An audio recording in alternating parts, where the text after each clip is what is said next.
Welcome to the Just Women Sports Podcast, where we talk to the biggest athletes in the world about the untold stories behind their success. I'm Kelley O'Hara, and my guest today is Mikaela Shiffrin. Mikaela, welcome to the show.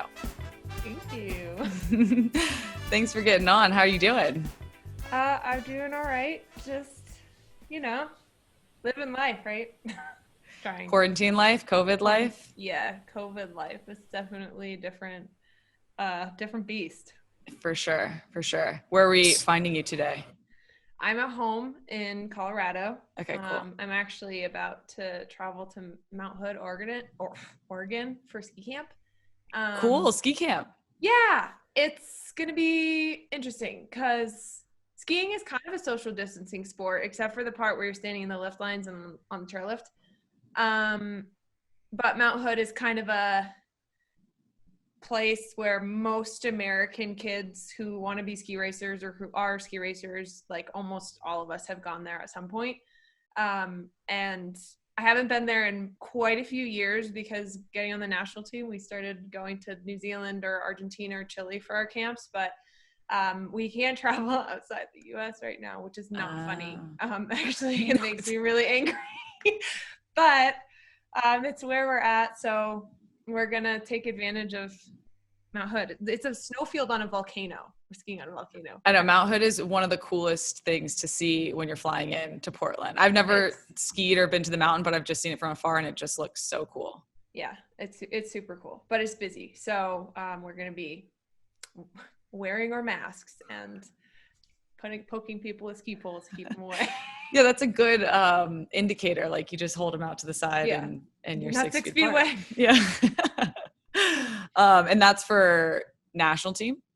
Yeah, that's with the national team. Yeah, it's just kind of a strange summer. I mean, everybody knows. Everyone's listening to this knowing how strange it is. But normally we would not be skiing right now. We'd be in our conditioning in the gym mode, and then in August, September, we'd go to South America for two-week camps. But we're not going to be going to South America this year. So we're kind of trying to get whatever we can now while there's sort of snow in some places in the US, really just Mount Hood, but try to take advantage of that. And then we won't be skiing in September. And then, well, we'll cross the bridge of getting to it when we come to it. Yeah, for sure. Yeah, no, I feel you. It's this time has made everybody have to get super creative and do things that we're not typically used to. Yeah. But well, let's go back to the beginning. You come from a skiing family. Both your parents raced, your brother raced. Do you feel like you were always destined to be a skier? Like, how did you get into the world of skiing? Your parents just threw you in there, or what happened? They just tossed me in. Yeah. Yeah, it was both my parents skied. My brother's 2.5 years older than I am. And we just kind of, I was born in Vail, Colorado. So obviously a very wintry place, great mountains, great skiing. And it started as just a family kind of recreational sport. And when I was around six years old, I guess, I think my brother had done some races and I had always watched him and oh, that's so cool. I want to be like him. So I started in the race program here and it was really basic. I mean, it's kind of more just fun races, but I kind of got a really great group of friends out of that. And I don't know, I guess it kind of blossomed, but it always felt like it was started as a family, just something that we all did together, like playing board games or something. We'd go skiing. And it have a lot of really good memories from that. And from there, I just kept wanting to get faster and somehow found myself where I am now, which is still sometimes hard to believe, but I'm sure. I mean, the career that you had has been incredible. So as a kid, you get into skiing, you're doing it for fun. You watch your brother and you're like, oh, I want to do that too. I want to compete. I want to race. I want to get faster. What does the progression look like as a kid moving into learning how to become a ski racer? Yeah. Well, there's so many different ways to do it. One of the things that I I get frustrated by, because ski racing is definitely not the biggest sport in the US, but in Europe, it's like in Austria, it's like the national sport. Ski racing is huge, like Austria, Switzerland, Italy, Germany, so we're kind of like over here in the US, like we have probably more access to better athletes and better skiers, but we don't know how to get them to like up the pipeline. And if we could just get access to that, then we would totally crush the other nations. But we're holding our own as it's For going. sure. But anyway, there's like so many ways to skin the cat. But I guess it's probably like any other sport. Like as you get faster, you go from different age groups of like levels of races. And then once you're 16 years old now, it was it was 15 when I was 15, but now at 16 years old, you become FIS. It's called like FIS legal. And you get your FIS license, which is the International Ski Federation. And that's when you can start really racing internationally. And once you're like legal to race FIS or old enough to race FIS, then you're technically old enough to race World Cups. So at that point, you're ranked against the top skiers in the world. And there's this whole FIS point system that literally you can go on the website and look up like, where am I compared to Mikaela Shiffrin? Or for me, it was, where am I compared to like Lindsey Vonn or Marley Shield? And you can kind of see how when you get faster, as you score better points in more races, then you start climbing up the ranks. And all of a sudden, if you get close to the 30, then you're sort of right on the cusp of like qualifying to race in World Cups. And yeah, that's kind of how it goes. It's a crash course in the greater landscape of professional skiing, because a lot of people don't understand, like for even with us with national team and club and all that stuff, it's complex, and it's if you're a casual fan, you wouldn't understand. So at what point did you go from this is family fun to I want to be competitive? Like at what age do you think you were? I guess I was always competitive.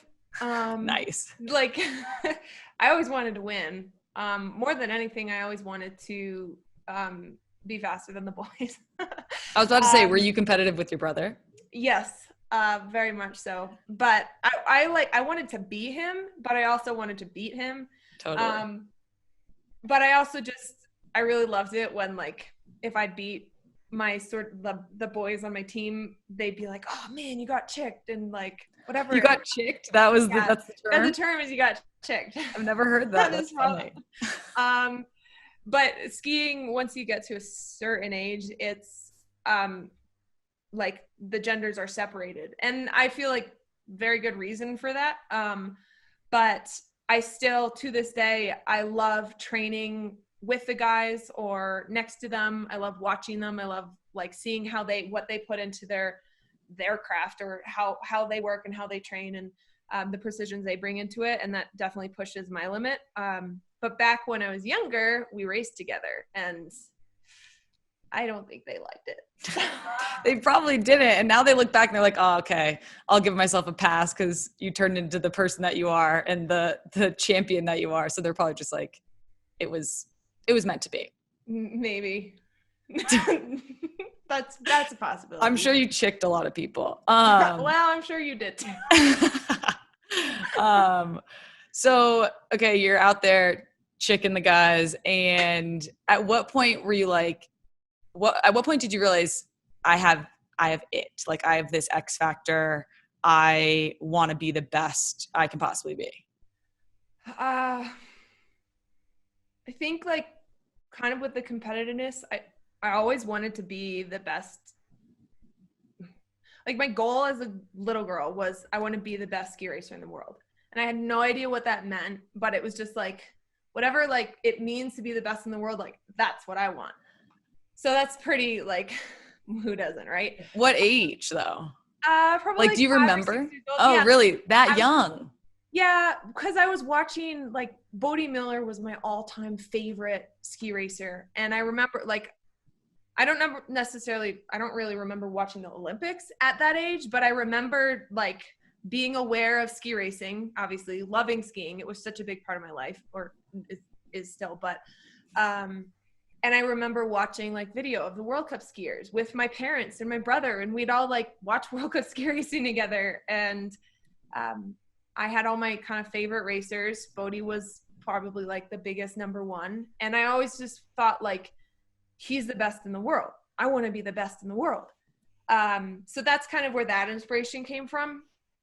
But then as I kind of worked my way up the ranks, like that kind of tiered system progression, I tried to describe. You did a good job. I just kind of kept going, and I was always really motivated. I always wanted to like put in my best effort. I always did the drills and the fundamental work, and had really amazing support from like all the coaches that I worked with going through the years. I feel like they all had a really similar philosophy. So every time I moved on from one coach to a new coach, it would work, like it meshed together. And then my parents were always very involved. And my mom's still one of like, she's the one coach who's remained consistent. She and my dad taught me how to ski, and she's like still teaching me how to ski. That's so cool. But it's like all the philosophies, all the mentalities jived really well. So that was a huge part of it. And it kind of allowed me to, I guess, bloom at every step of the way. And then like flash forward to when I was just starting racing the World Cup. I started, my first race was when I was 15. I had told my dad when I was like 9 years old, I was like, how old can I race a World Cup? Like, what's the youngest I could race my first World Cup? And he said, well, technically 15 years old. And he went through the whole thing that I just tried to yeah. And I was like, I don't care about any of that. Just tell me an age. And he said 15. I was like, well, that's what I'm doing. So I raced my first World Cup 2 days before I turned 16. And I was like, yes, big goal complete. But like, that's just the first step, and we kind of have to keep moving now or whatever.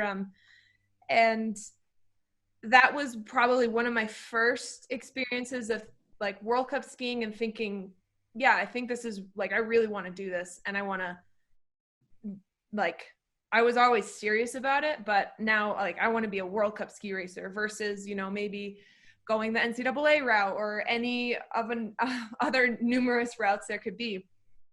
And then I won my first World Cup the next, no, not the next season, but 2 seasons later. And then I think that was a moment when it was like, oh, I'm actually pretty good. So when you won your first World Cup race, because you never know, right?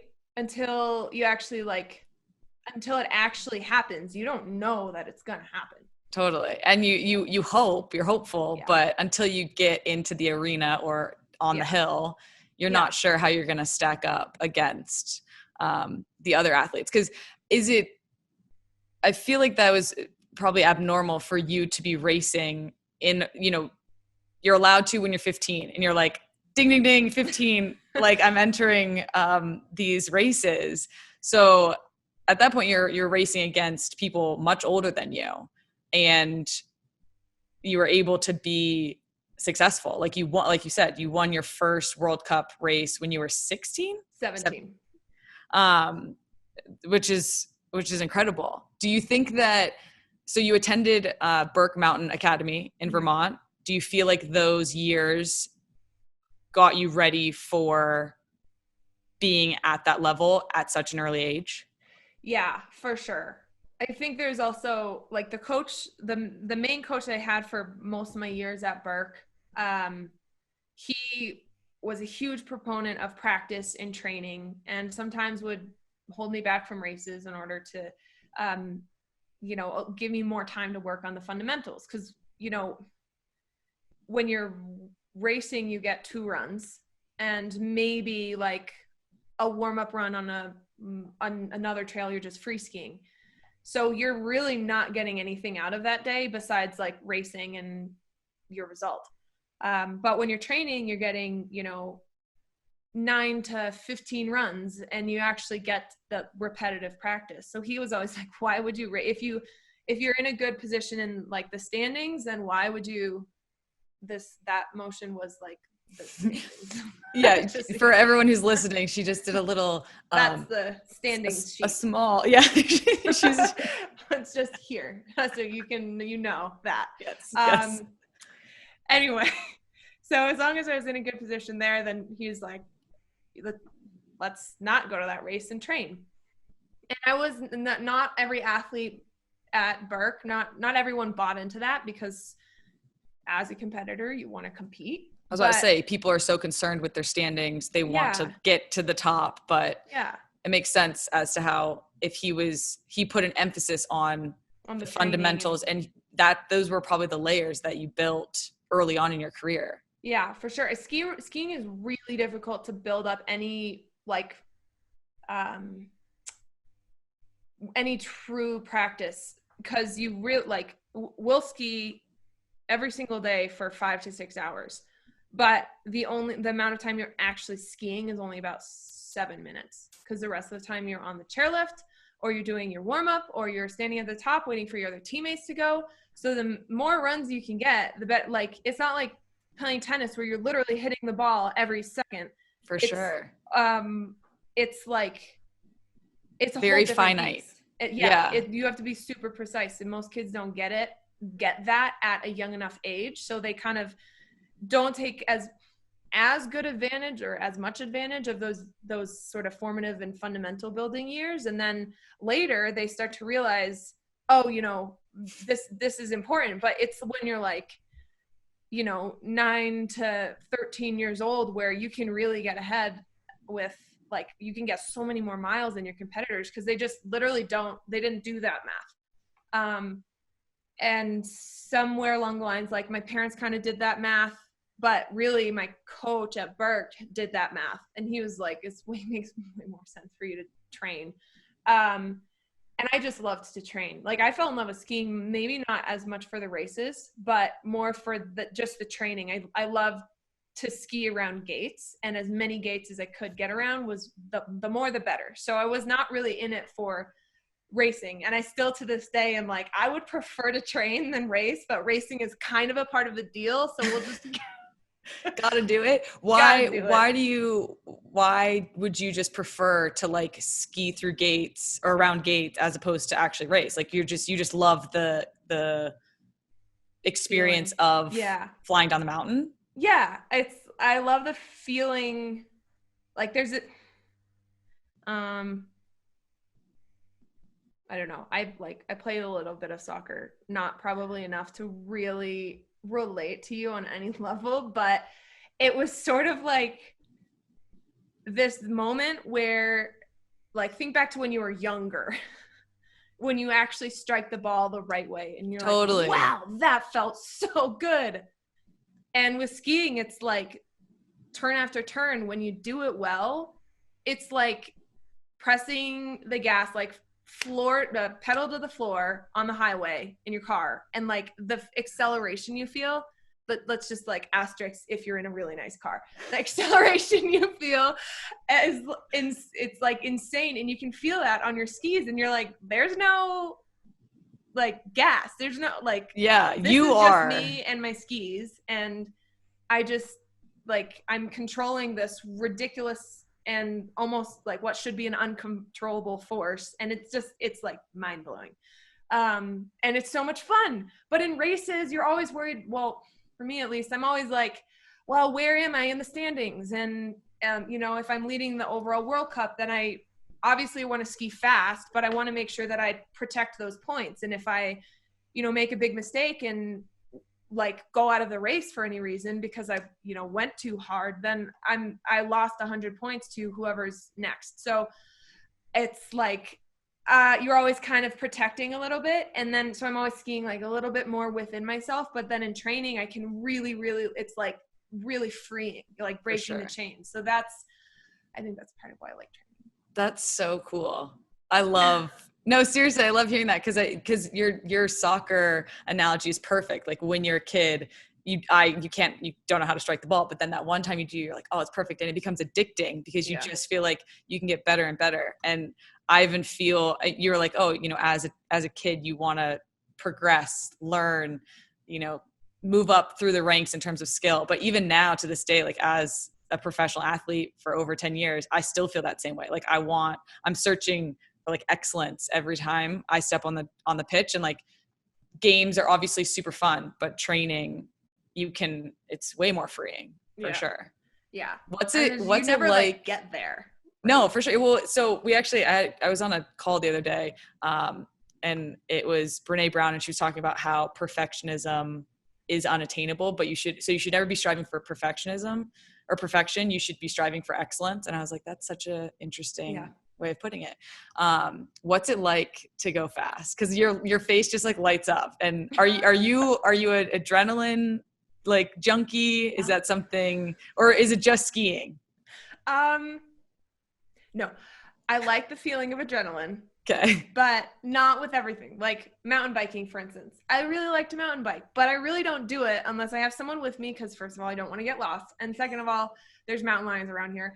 And third of all, like, what if I fall off the side of the mountain? And I'd like much prefer to just not have that be an option rather than like get that sense of adrenaline. But with the things that I can control, like I'm kind of a control freak, also a little bit of adrenaline junkie, and those two things like don't really go together. So it's a little bit of a balance.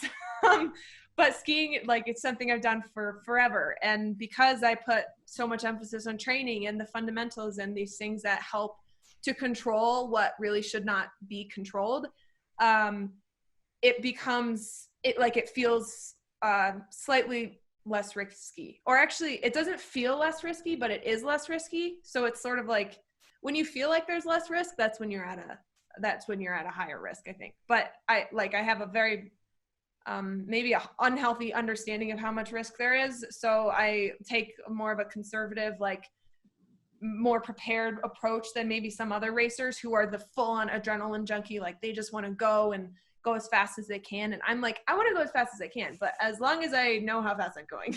I want to limit the broken bones that happen during Let's just be real here. I don't want the bad parts. I only want the good parts. Totally. Do you feel like that has actually helped you be more successful in your career compared to some other competitors? Maybe not more successful, but it's helped me stay more injury free. Which allows you to be consistent. Yeah. So there's like it's not like a better successes when I am successful. And sometimes I think I miss opportunities at races where other athletes are willing to like risk more, and it works out because, you know, you're still dealing with the best in the world. And every single time we get on the slopes, we're taking these risks. And sometimes it's a balance of like, oh, wow, I really hope that this works. But every time you practice that, it's like you're practicing making recoveries and practicing the risk and like walking that tightrope a little bit. And I haven't always gotten to the point where like I stepped onto that tightrope. I'm always like more, or I'm not always, but I have been in the past more in my comfort zone. So I miss these opportunities where one athlete, like literally one turn where they just kind of, it's like you close your eyes and just like cross your fingers that it's going to work. And now I've experienced that a bit. And I'm like, wow, I really was missing out. Cause like when it does work, it's pretty fun. But, but at the same time, like it's such a big leap for me.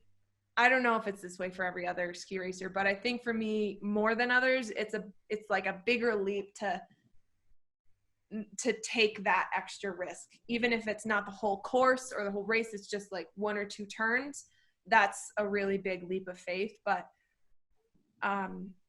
that's also just a learning process. Right? I feel like I've had some injuries, but I haven't had any really major surgeries, nothing that's really lingered. And that's a huge part of that is because I've been a little more conservative. And if I feel like, I'm not sure, then I'm probably not going to do it. And the one time that I felt like I'm not sure, but I'm just going to throw down anyway because I'm sick of feeling not sure, I got hurt. And I was like, well, I'm not going to do that again. Yeah, that's a hard lesson to learn. Not fun. So you basically were a teenage prodigy. You won a World Cup race at 17. You're competing against people much older than you. And you're talking about how you love to train because it's freer. You can just enjoy and not worry about the pressure of racing, your standings, that sort of thing. How did you evolve your mentality as a young, one of the best skiers in the world, dealing with the pressure at such a young age?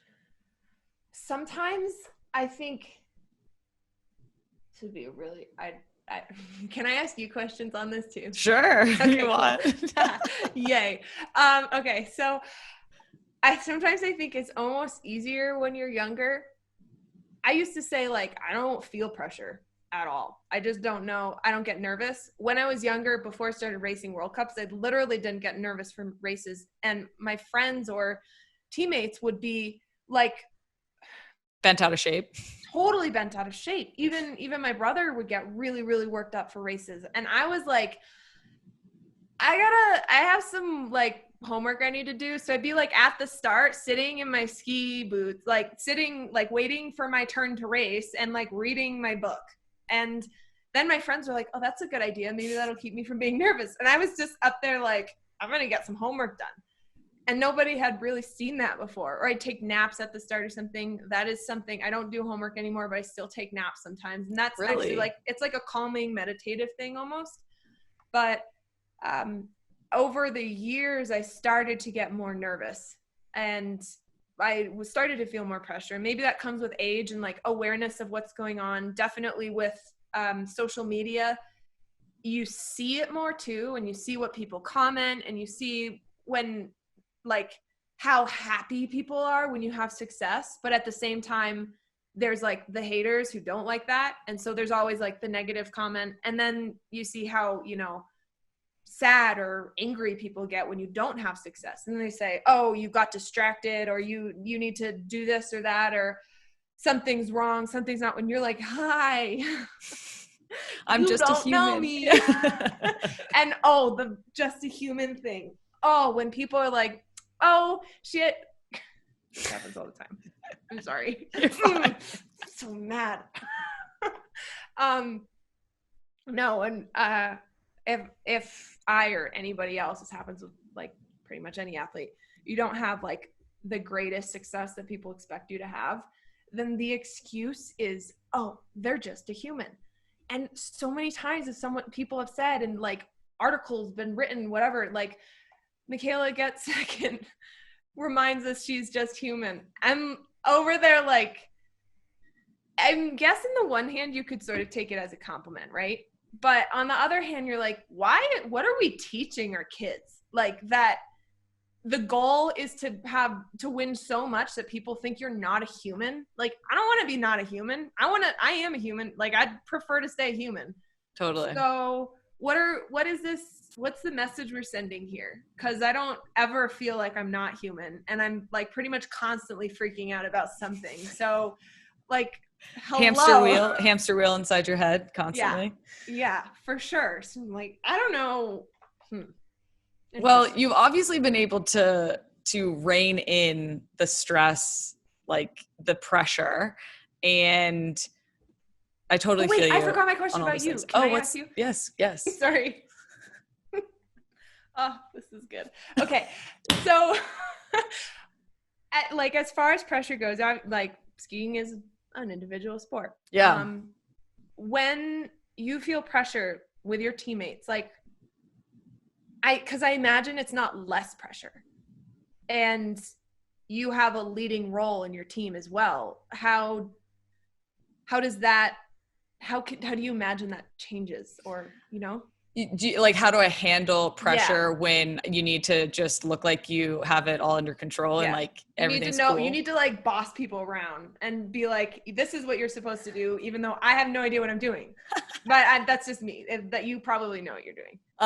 No, I think for me, through the years, I've learned how to handle pressure. It's not to say that I don't get nervous and I don't have baby panic attacks and like mental breakdowns inside. But I've been in so many positions where I have not been successful because I allowed my mental game to be out of my control and thus control me and how I performed.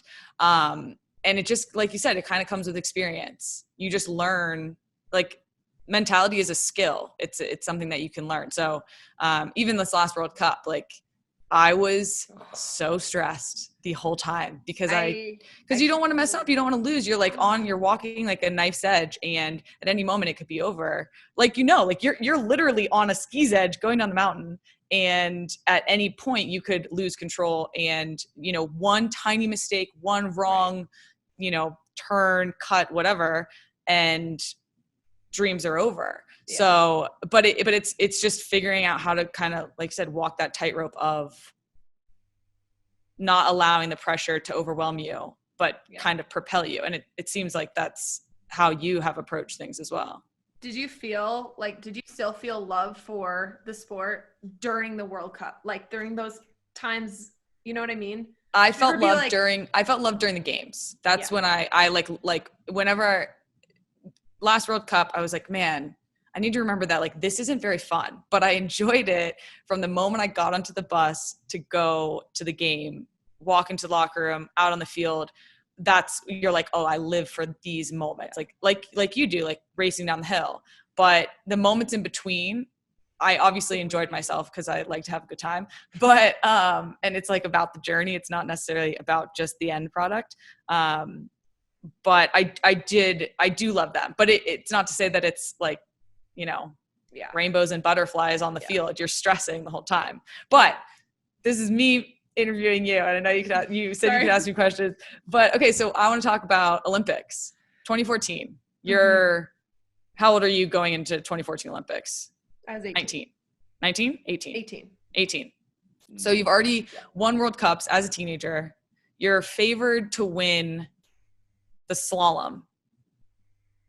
You go in to this Olympics and you are in the lead after the first run. And then the second, you nearly fell. And I actually went on and watched your second run before we got on here. And it reminded me how much I love watching ski racing, because it's wild. Like it's literally wild. You're propelling yourself like just yeah. But like, how did you recover? What did you feel in that moment? Give me everything. I think probably one of the best things that happened to me in Sochi was that after the giant slalom race, it was 2 days before the slalom race, we raced the giant slalom in the rain, and it was just like kind of a nasty day. And I had I missed the podium by 0.2 of a second. And I wasn't even like, giant slalom was not even my thing then. And I was thinking, oh my gosh, I was so close to a medal in the event that I wasn't even supposed to be. So there was like left with a little bit of hunger there, or a lot of hunger. But then I got sick, really, really sick. And the slalom race, I was like taking Advil and just trying to pretty much sleep whenever I could during the day, and like constantly blowing my nose. And it was just like, I had one of the worst headaches I've ever had. But when it was time to actually race, one thing that's really great about skiing is that it's 60-second intervals. So no matter how tired or sick you are, it can be a really, really big mental battle, but you almost always have enough energy to pull that out.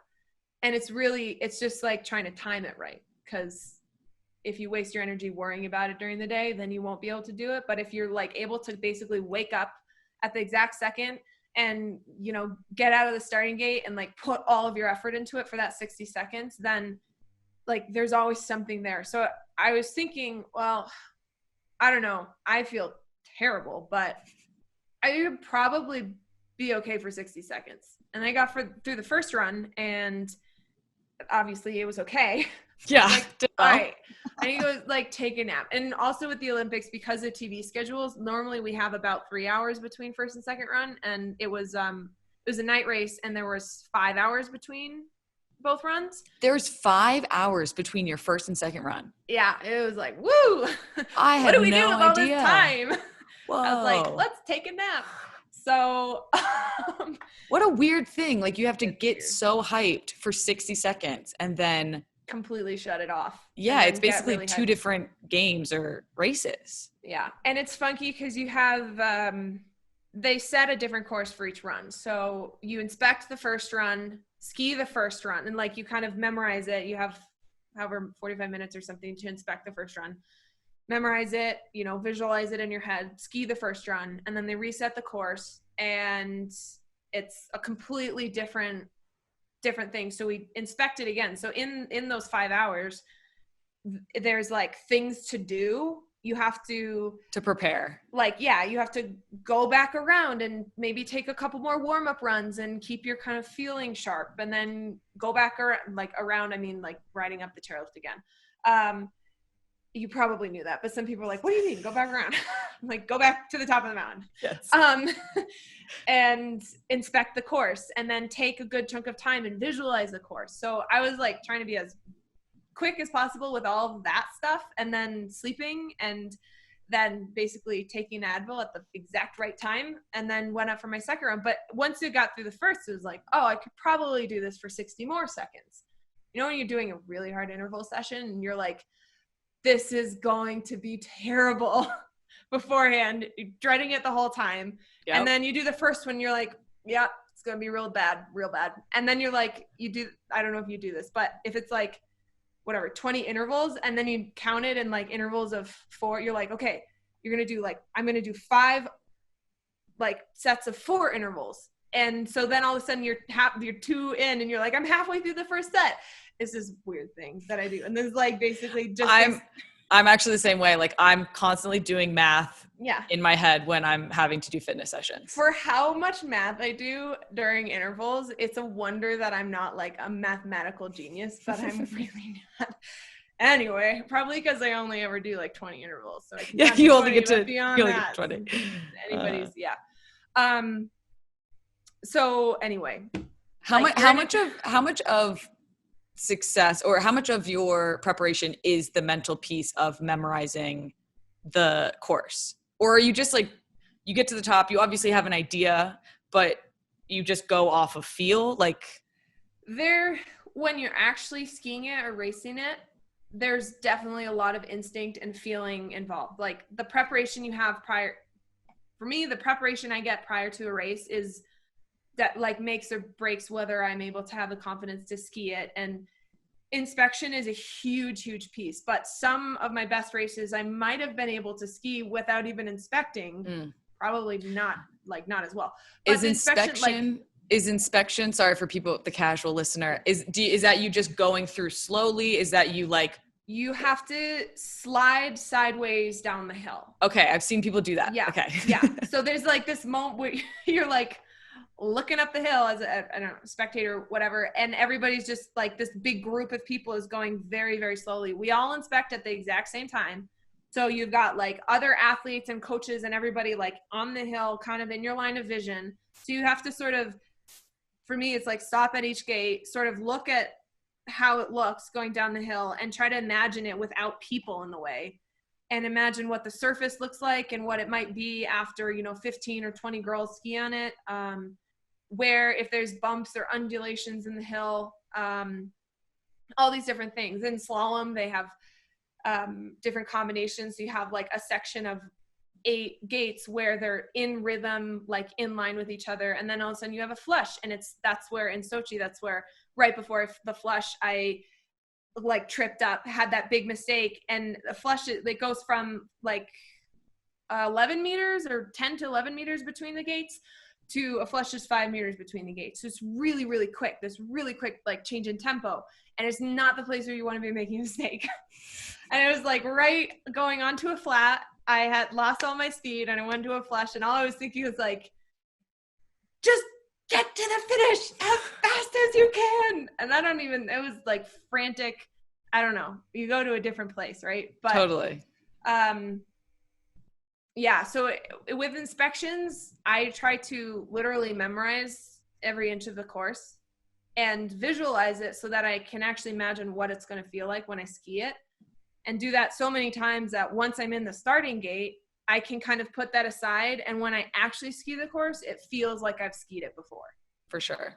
So that's Yeah. No, I feel like visualization is a huge aspect of all sports. Skiing. Yeah, all sports really. But because you have like a fixed course in the sense of gates, you know, the course. You don't really have the freedom. Yeah. So what, you hang on and you win gold. What did it feel like? Oh man. And you're the youngest slalom champion in Olympic history. Did you know that going into it, that was No. that would have been a thing? No, I didn't. I rarely know anything about records when they have. Me either. I'm the same way. Except when people tell you, and then you're you're like, oh. They're like, did you know? Or how nervous are you about that? And I'm like, I wasn't, but now I am. That's something that I kind of want. Yeah, totally. It's like dangling like candy in front of a baby. I don't know. But I had no idea about that. But I always had this thing where I wanted to be the youngest to do stuff. So I want to be like, I couldn't tell at all by your long list of like ages. Yeah. Long list of ages and like everything you did at every young age. Yeah, crazy. No, I don't know. I was like, oh, that's really, really cool. That goes in line with my goal as a little girl to like be the youngest to do whatever. And I mean, immediately afterwards, people were talking about that, and that was really exciting. I mean, I think the Olympics, I'd be interested to know how it is for you guys actually, because you don't like get a second, you don't get to celebrate or anything.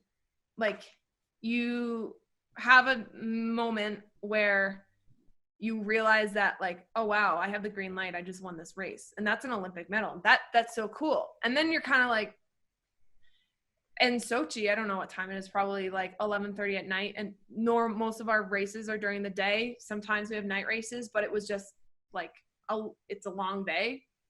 I was like, I can't wait to go to bed. You're like, I want a gold medal and I cannot wait to get in bed. Yeah, well, the kind of feeling like I can't wait to like cherish this in the way that like a personal like me kind of way, and with my parents were there and with my team, and like I can't wait to see, like I didn't see my coaches for a week, and I didn't see I saw my parents, but they were like we were a little bubble group. Probably didn't sleep for 3 days, and it's all really, really exciting, and people are interested in asking really cool questions, and all of a sudden you're like, this is an amazing dream come true. And then you start to speak and it becomes very monotonous, and then all of a sudden you're speaking the words and your mind is thinking about something very different, and it's like, I don't know, it's an interesting, I wouldn't change that experience for the world, and I wouldn't even ask to like do less of the post winning like media ceremony or anything, but it's different than what you expect when you're little and you're like, you win the medal and then you bring it home. You're like, no. Nope. We have a long list of appearances that you have to go participate in. Yeah. You're going to be using a lot of sanitizer. Yeah, exactly. Sorry. Oh man. Germaphobe.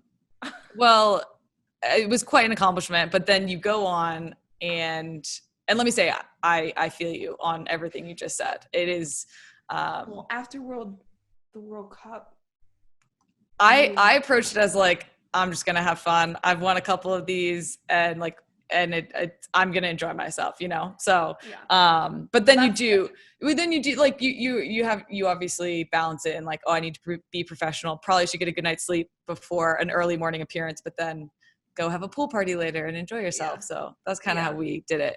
But, so you have incredible success in your first Olympics, but then that's kind of just the start for you, I feel like, because you go on, you know, that was 2014, 2015, 2016, 2017, 2018. You just are racking up World Cup wins. You were in the slalom, but then which you were the best in, but then you also started doing giant slalom and super G and having success in that. Can you explain the difference between the three? Yeah. Maybe. I don't know. Okay. Well, is it like, is it easy to do all of them? Like, are they similar? No. They're very different. Okay. It's like one step down from being completely different sports. Really? And and obviously it's still skiing, but slalom, I was kind of talking about it before. I'm trying to make this is not interesting for people to hear, but it's interesting for me to talk about. So I got to find the balance between that. It's going to be great. Slalom, the gates are closest together. Okay. And it's anywhere between 9 meters to 13 meters, and they have regulations for each event. But it's the quickest event. The skis are the shortest. So technically the speeds are the lowest, but in a way it almost feels higher because you're moving super quick. It's like doing an agility ladder. Giant slalom, there's a little bit more distance between the gates. Giant slalom. That makes sense. Didn't know that. I didn't figure that out for far longer than I care to admit. So, yeah, we're telling truths now. There's more distance between the gates. It's higher speed. The skis are a little bit longer. Super G, there's like, if giant slalom, you're looking at 25 to 30 meters between the gates. Super G is more like 50 to 60 meters between the gates. And that, like, I don't even know what to compare that to, but the speeds all of a sudden, if you, in giant slalom, you're going about 30 to 40 miles an hour, 45 miles an hour. In Super G, you're going about 65 to 70 miles an hour. And then in downhill, there's more space in between the gates, and you can get up to like 80 miles an hour. And wow. In Super G and downhill, they have jumps as well, and in the courses. So some jumps you can go up to anywhere from 30 to 50 meter flight time. And then there's like a different added thing, like pieces of terrain. They inject the hills with water to make them icy, to make it faster and also more fair for the competition. And the harder the snow is, the longer it holds up. But the difference between the events is the distance between the gates and the speed, really. And then the length of the skis with each event, it gets longer. But was it important for you to were you proactive about building your repertoire and like becoming really good in all of them? So slalom and giant slalom are technical events. That's what they're classified as technical events. And I don't know, like, it's not that they require less technique than speed, or more technique than speed, but the speed events are Super G and downhill because they're higher speed. Mm-hmm. And you can often go really, really fast without having great technique. And a lot of speed skiers, you like technique. You're a fundamentals girl. Yeah. I like the fundamentals. I like the drills. And I feel like being really technically solid in slalom and GS was the only reason I was able to move into Super G and then downhill and have success so quickly, because I was not really afraid of the speed. I knew that my technique was strong enough to handle it, and then actual physical strength was also strong enough. And it's just, then it's about learning the pieces and things that, like, important pieces of speed would be how, like, the way that your ankles are able to kind of move with the undulations in the surface so that your skis can really run forward, and you're not, the more time you spend on your edges, the edges are catching in the snow and creating friction. So you really want to be holding on your base. But then you also have to turn. So it's sort of like finding a really precise balance of turning with your edges and using the turn to create forces that will kind of propel you into the next turn, but then finding as much time on your bases as possible. It's like that in and of itself is like a formula. In GS and slalom, like, you're not worried about being on your bases. You're worried about making really fast turns and using your edges really well. And gravity, it's almost like in slalom and GS, you're kind of playing with gravity to figure out a way to create speed. And in Super G and downhill, you're just trying not to fight gravity in any way. And it's a completely different mindset. Interesting. And then the way that you ski, like, most speed skiers don't like to, or literally hate skiing slalom. Really? And most slalom skiers don't want to ski speed. It's just not their wheelhouse. So it's very, very rare to find a skier who can ski all. Yeah. It's not that rare to find someone who can, but someone who does it consistently and is able to be on the top in every event. Normally you get like a slalom and GS skier, or you get a GS, Super G, and downhill skier, or you get people who specialize in individual disciplines, but you Yeah. rarely get like someone who skis slalom and downhill. Makes sense. That makes perfect sense. It's kind of like positions on the field, soccer field. Yeah. Yeah. Like, Well, I was not a defensive player. I feel but I wasn't a forward either. Oh, you're midfield. I would not have guessed that. I feel like you'd be a winger. What? Maybe. I feel like that's not a compliment. No, I'm a winger. What do you mean? Oh, well, I don't know. Exactly. Like, I would not guess that about you. No, I wouldn't have guessed you're a midfielder. I would have guessed that you were like attacking, really aggressive. That's I attacked just. Okay, so you were a 10. You were like an attacking midfield. That's fair. Yeah. Well, so you have these different events that are very like fundamentals are different. You go into the 2018 Olympics, your favorite to win slalom. You end up getting fourth. She's doing a frowny face. On the flip side, you won gold in giant slalom and silver medal in the combined. Yeah. How was that? And what is combined? Combined is, it's one run of downhill and then one run of slalom. Okay. Or sometimes it's super combined as one run of super G and one run of slalom. They kind of keep adding events. It's becoming a thing. We're like, we can't just keep making more races.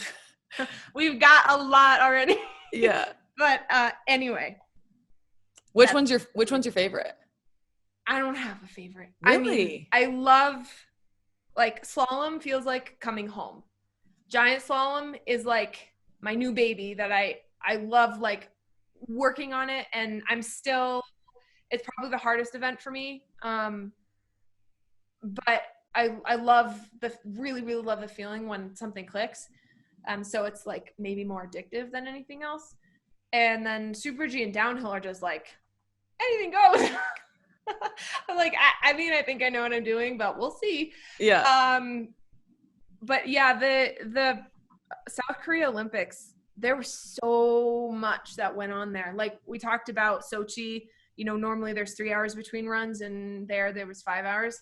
In South Korea, like when you talk about trying to kind of prepare for something and control the variables you can control, and in an outdoor sport where you have 2 runs, 60 seconds, that's it. Like you don't have a chance to make a mistake and then make up time for it. Mm-hmm. And there's pretty much no variables can be controlled, but I have never seen an event where so many things went wrong. Really? Yeah. For yourself or for everyone? No, because of the weather. It wasn't really for everyone because I was the only person who was trying to race in every event. And then I ended up pulling out of the downhill and the super G, but I did the training runs. And the way it worked out was normally speed races come first at World Championships and Olympic events, but for whatever reason, they decided to put the tech races first. And I was thinking, that's amazing. I'll get like my bread and butter out of the way, and then I'll be able to just kind of have fun with the speed and see what happens. Yeah. But then that first week we were supposed to have a GS and a slalom race, and normally they're spread out between like 2 days in between. We had so much wind that every single day the races kept getting postponed. So the way it went was day one, it was supposed to be giant slalom first.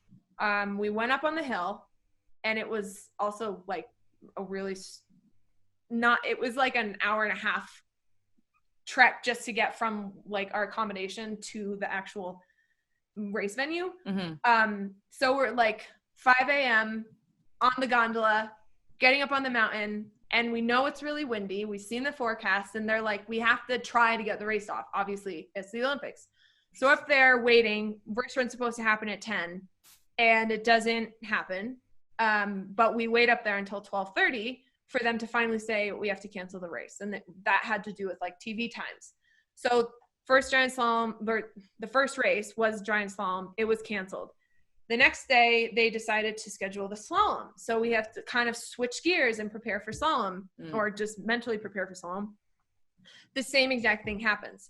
So the next day they try to reschedule to GS. This happened like 4 days in a row. And we finally ended up doing the GS first after like going through that like 4:35 a.m. wake ups, waiting on the hill, doing nothing until 12:30 to 1:30.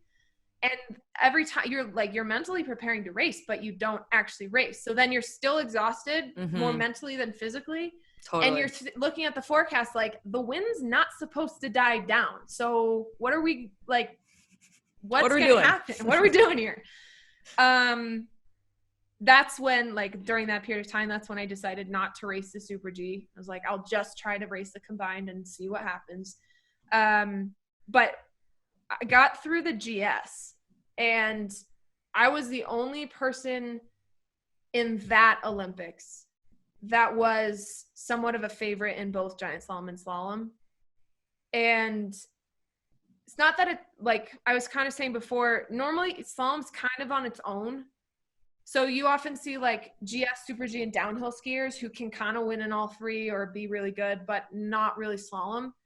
It's just rare to see someone who's winning in both slalom and GS. And actually right now we have a couple girls who are of that ability, which has been really cool, but like, you know, frustrating, but also cool. Yeah. Makes your life a little harder. But. But it's like makes it really exciting. But in South Korea, it wasn't really that case. And that after the GS, you know, the whole, like, you go through the medal ceremony, you go through 2 hours of interviews on the hill while it's still freezing, and then go to drug testing.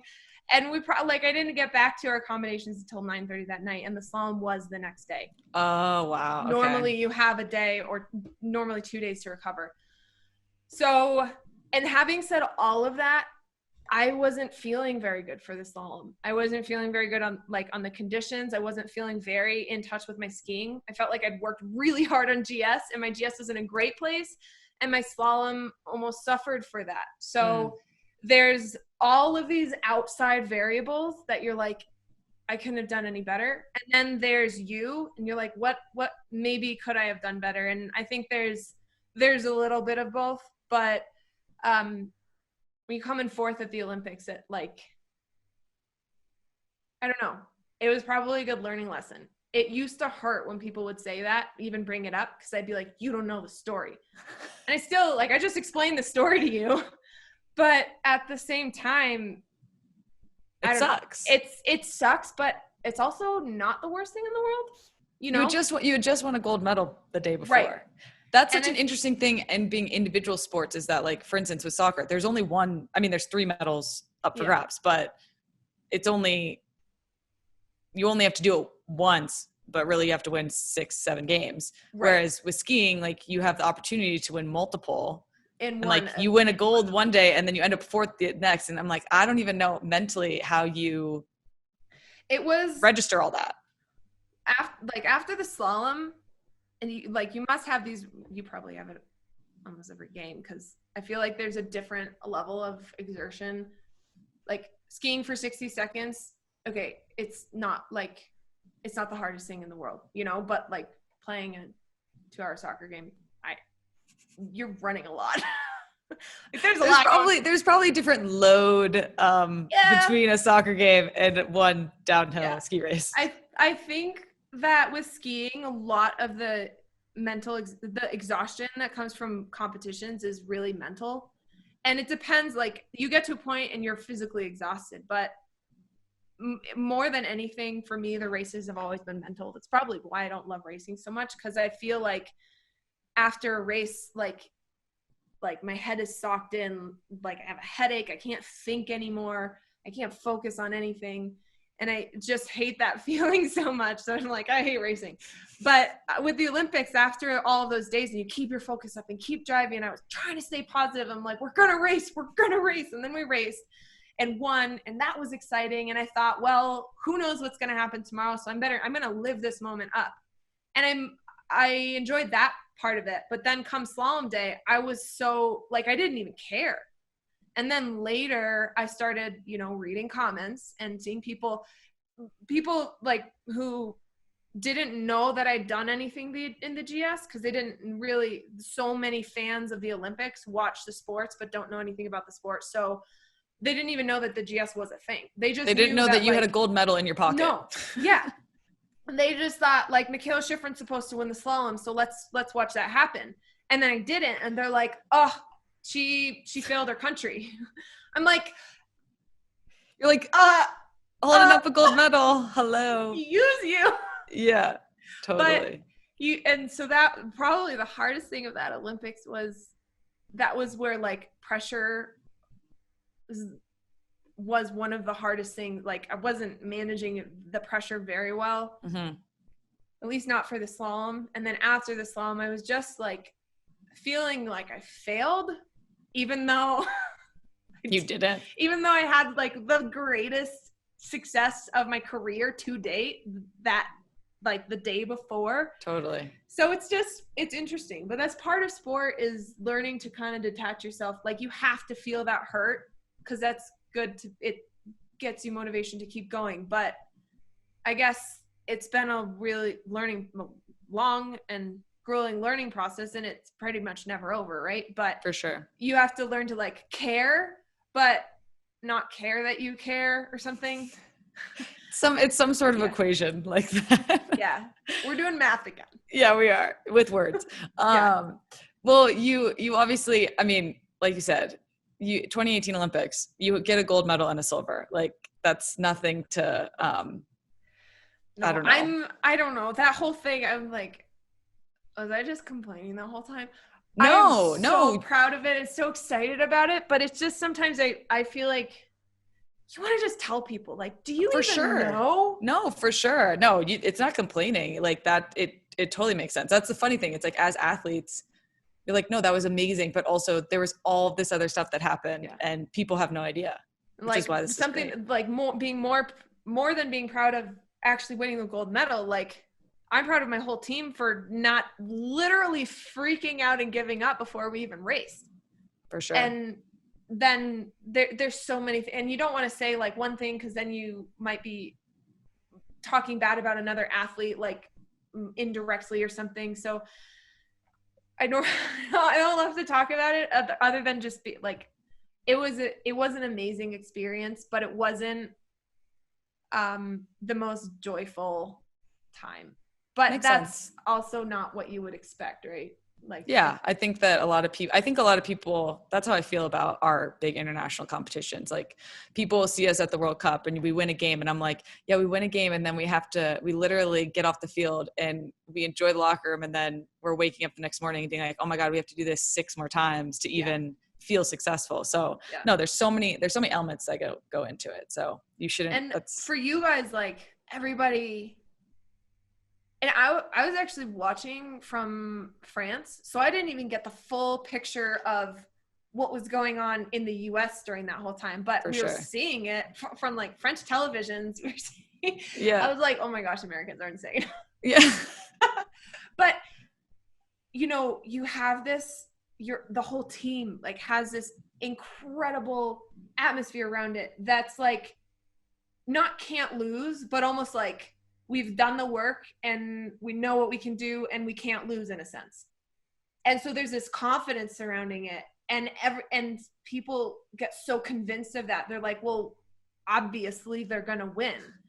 And then when you look at like other athletes, I feel like there were like athletes speckled around the country who were like, no, that's not how it works. Yeah, like, no, there's a chance to explain it, like that they're freaking out right now, or like they're stressed and trying to make this happen. So like, don't take that for granted. For sure. I don't know. It's kind of funny.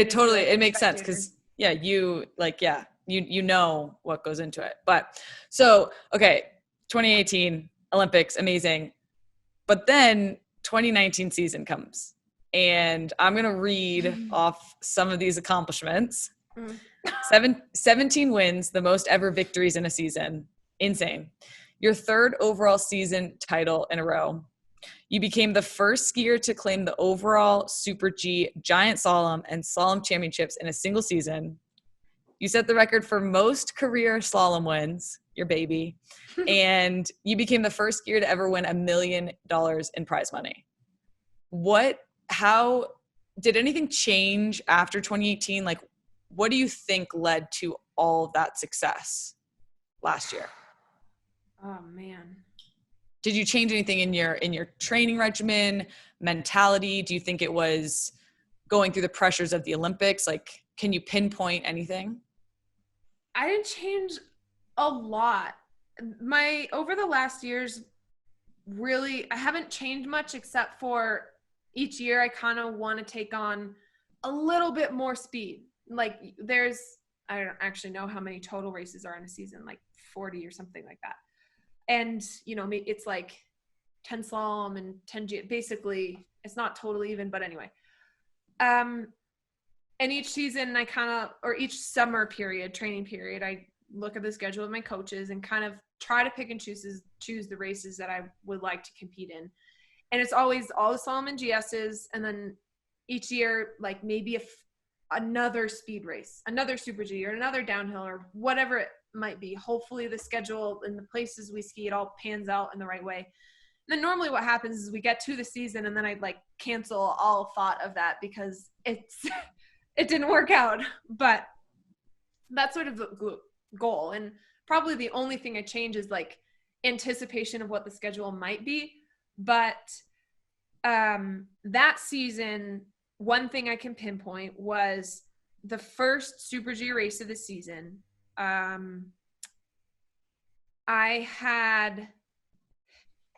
Go back a couple of races. The first races of the season, there's two giant slaloms and 2 slalom races before the first speed races of the season.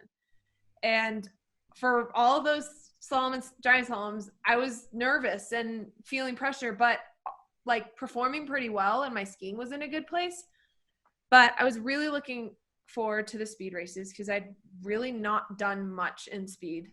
And it was like this new world and almost like going on a vacation in a sense. Like I'm going away from this place where I almost sometimes it feels like work and people expect this much from me. I'm going into these events where I can just like learn and almost going back to the beginning where I felt like no I was pressure situation. No pressure, like just chasing. I love to chase things. So I go in the Super G race. And the other thing that happened before this was that normally we get some form of training in Super G and downhill before these first races of the season. But the way it worked out, and because I ski slalom and GS as well, I have to balance the training in all 4 disciplines. And we had a string of really bad weather days where we were supposed to be training.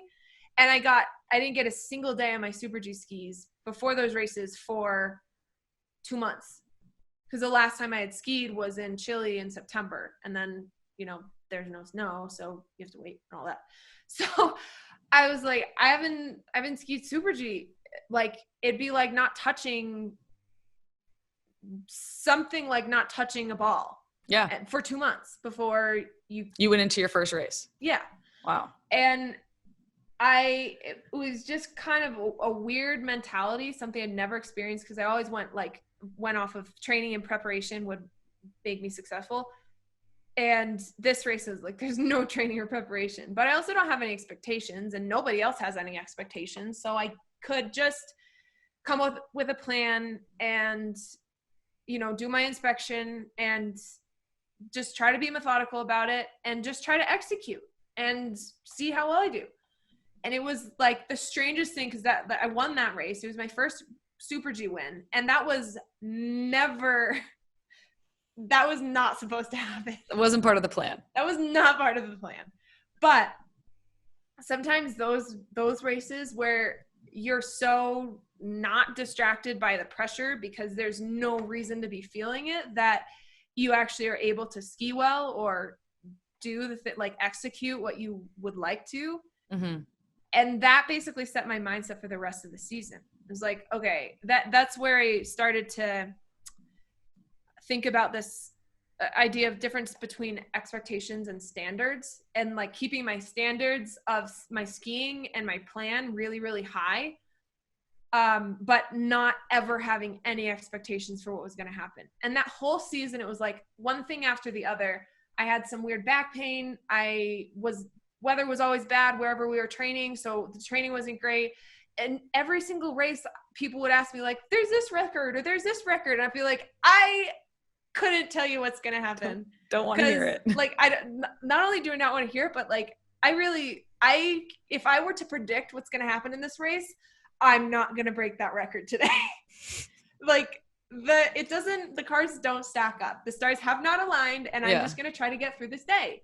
And somehow that mentality was like, it was so freeing, and it was the most fun I've had in a season ever.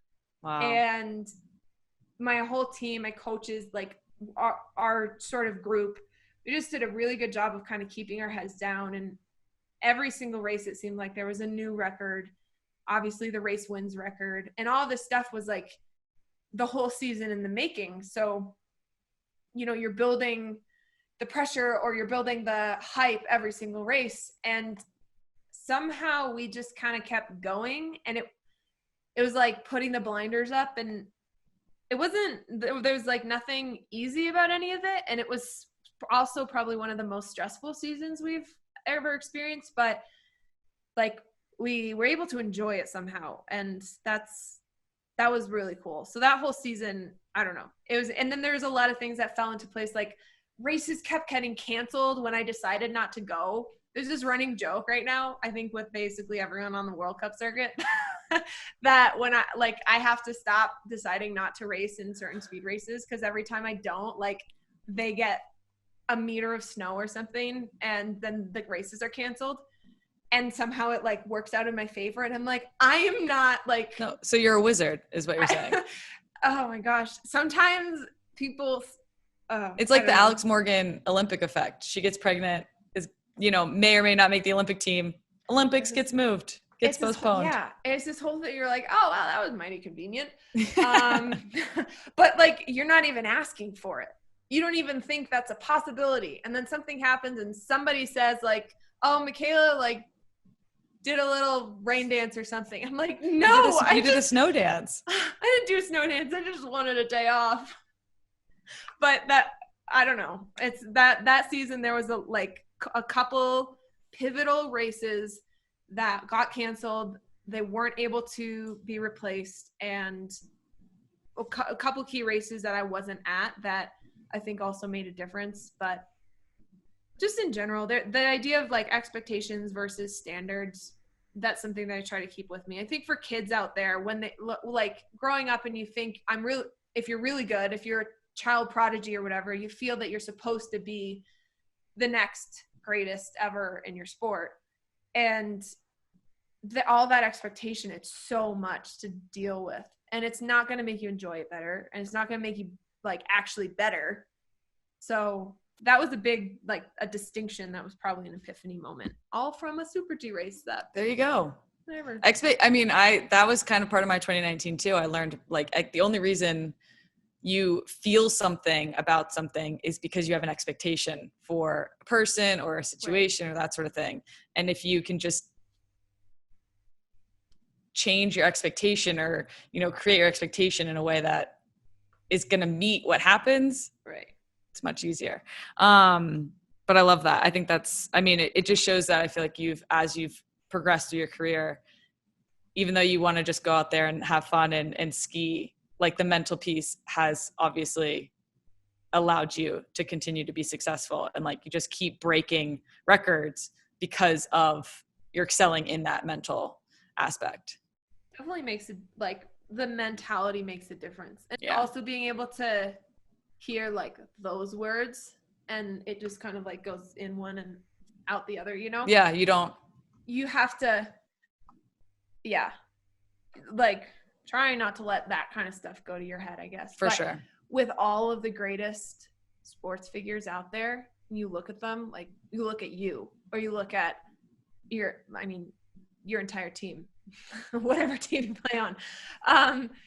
Or you look at Serena or like Federer or all these, Michael Jordan, all these players, and there's something so much more than there's like this athletic prowess, the skill set, obviously like the work ethic and the effort they put into it.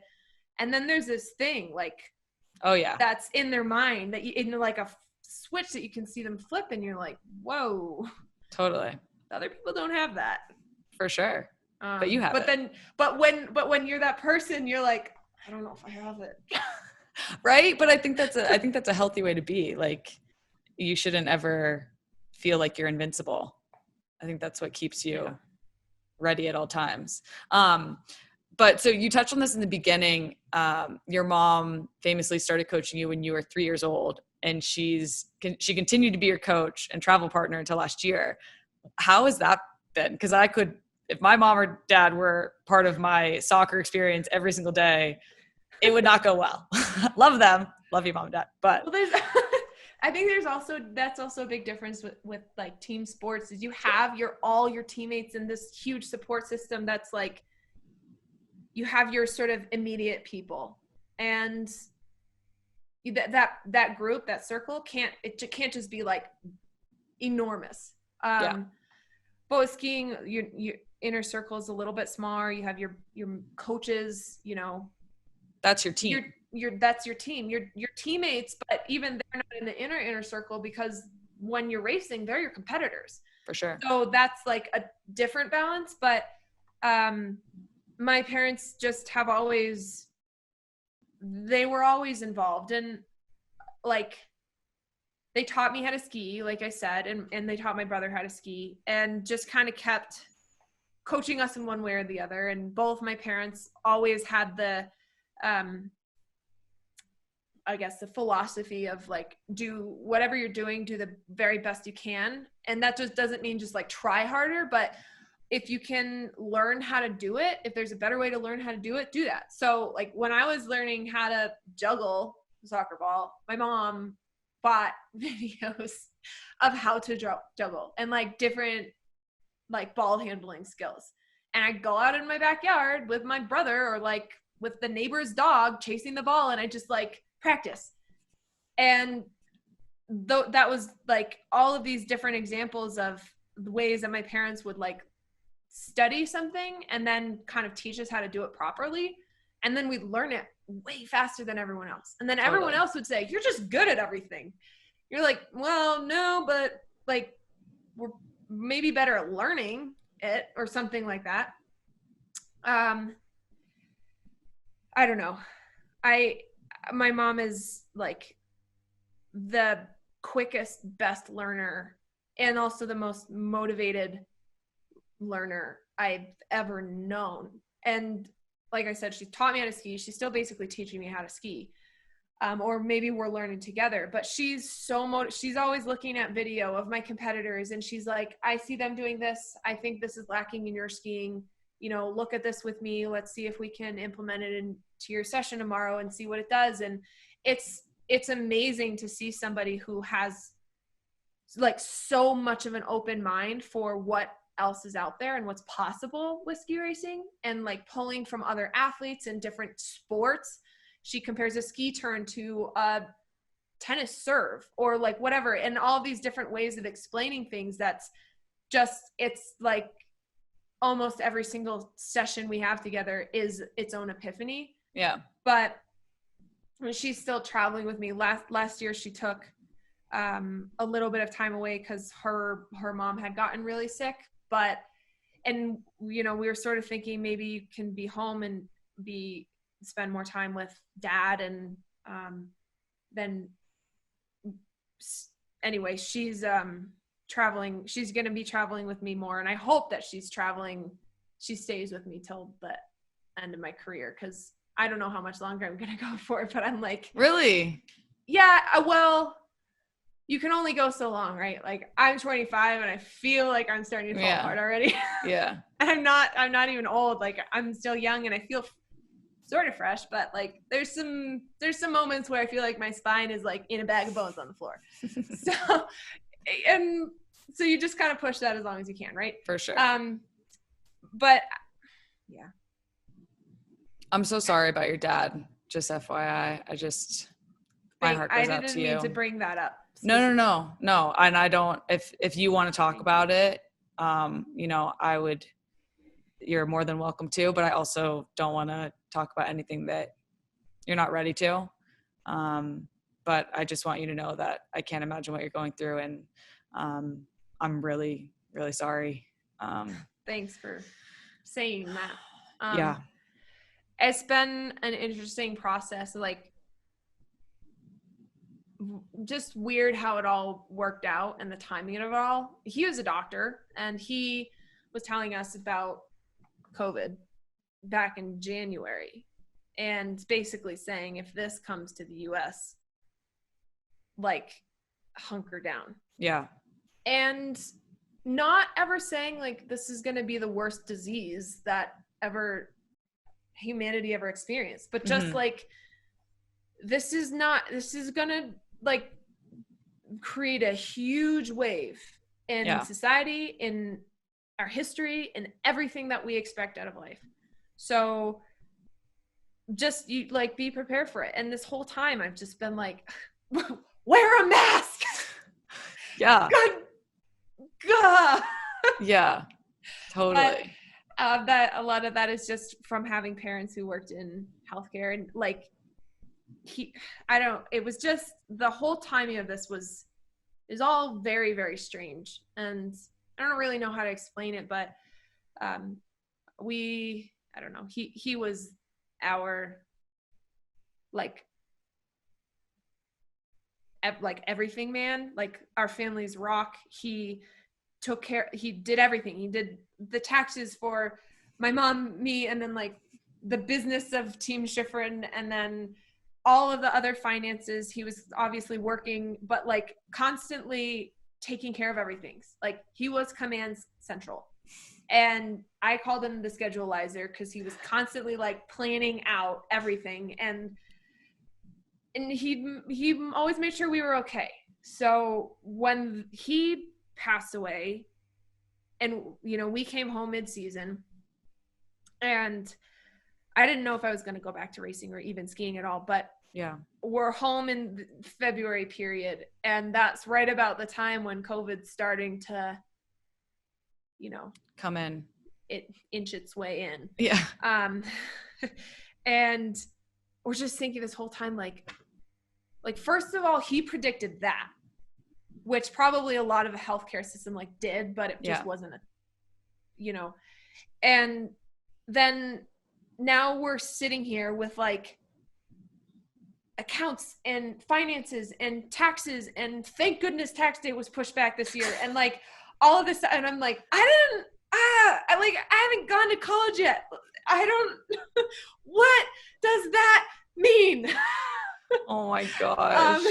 And my mom and I are sitting here, like, we're looking up like videos on Khan Academy, like, okay, what is this and what is that, and like just trying to get a handle on everything, and making sure the gas bill is paid, and how do the solar panels work, and like all of this stuff. And it's been an amazing learning experience. And to anybody out there, like, don't let yourself be in a position where you don't know what's going on with yourself and like your world, because not only if something bad happens, the stress and the terrible feeling you get, but just the feeling, like the empowerment that I've felt over the last couple months, and just learning how everything is working. And we still have a long way to go, but between my mom and I, we're like, okay, we might be okay eventually. He always made sure we were okay. But we're like, maybe we can take that into our own hands and just try. And that's been a positive during the last couple months. But it's also been like so busy that we haven't even, like, I talk about my dad, it's like he's still here. Like I feel like he's late coming home from work. So that's a different, like, I think it's only going to get harder to talk about it. But anyway. I appreciate you talking about it. And again, I'm so sorry. Thanks. Okay, we've taken up a lot of your time, and I appreciate everything. It's my fault because I can't. No, it's not. You've been amazing. This has been so good. But we end each podcast with 2 repeat questions. So the first one is, they say work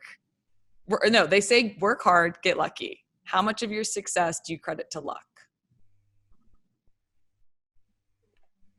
I think we kind of control our own luck, but definitely in skiing, there's a fair amount of luck involved. Like, it could be the difference between if the fog rolls in on the course when you're about to go and it's not there for anyone else, or the sun comes out and changes the snow conditions or something. So there's definitely luck involved, but for the most part, we control our own luck with like the asterisk exceptions. Well, since you're a mathematician, percentage. Oh. Hit me with the percentage. Okay.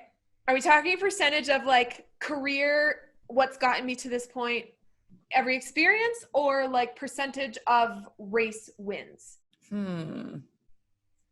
It's like career. Okay.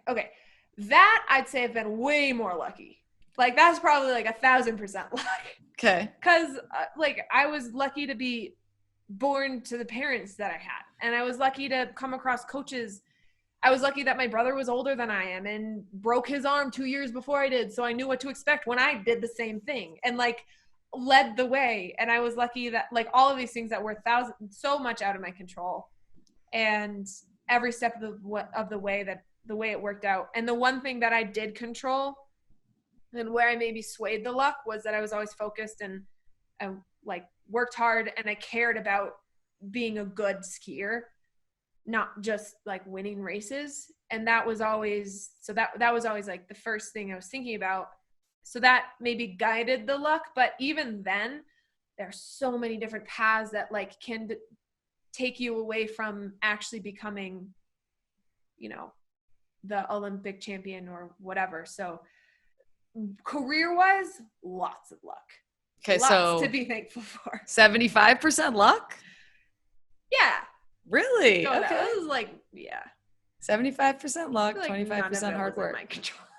That's fair. But they're different. They're different percentages. There's like all of it's luck, but it's also all hard work. Because without the hard work, the opportunities, which can most often be luck, like you get a lucky opportunity, and then you have to take it and do something with it, and that propels you to your next lucky opportunity. So it's like, this is where percentages are tough, because you only get 100%, right? But if it's like 90% luck, but also 90% hard work, then how does that work?